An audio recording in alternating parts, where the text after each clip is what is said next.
জয় নিতাই, জয় গৌরহরি, জয় রাধেশ্যাম। সাধারণ মানুষ ভগবানের দেওয়া যে বস্তুগুলি সেগুলোকে কিন্তু নিজেরই মনে করে, কিন্তু ভগবানকে নিজের মনে করে না। বাস্তবে কিন্তু তিনি নিজেরই। তারা বৈভবশালী ভগবানকে না দেখে তার বৈভবেই আকৃষ্ট হয়। বৈভবই সত্য মনে করায় তাদের বুদ্ধি এতটাই প্রবল হয় যে তারা ভগবানেরই অভাব মেনে নেয়, অর্থাৎ ভগবানের দিকে তাদের দৃষ্টিই যায় না। কিছু ব্যক্তি আবার ঐশ্বর্য প্রাপ্তির আশায় ভগবানের ভজন পূজন করে। ভগবানকে চাইলে বৈভব পিছন পিছন এসে হাজির হয়, কিন্তু বৈভব বা ঐশ্বর্য চাইলে ভগবান কিন্তু আসেন না।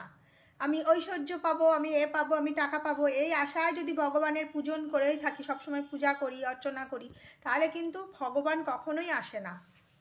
ঐশ্বর্য ভক্তদের চরণে লুটোয়, কিন্তু সত্যিকারের যে ভক্ত তিনি ঐশ্বর্য প্রাপ্তির আশায় ভগবানের আরাধনা করেন না। তিনি ঐশ্বর্য চান না, শুধু ভগবানকেই চান। কিন্তু এমন ভক্ত এখনকার দিনে অনেক বিরল, পাওয়াই যায় না। সকলেই নিজ নিজ স্বার্থ সিদ্ধির জন্য ভগবানের দ্বারস্থ হয়, ভগবানের চরণে লুটিয়ে পড়ে।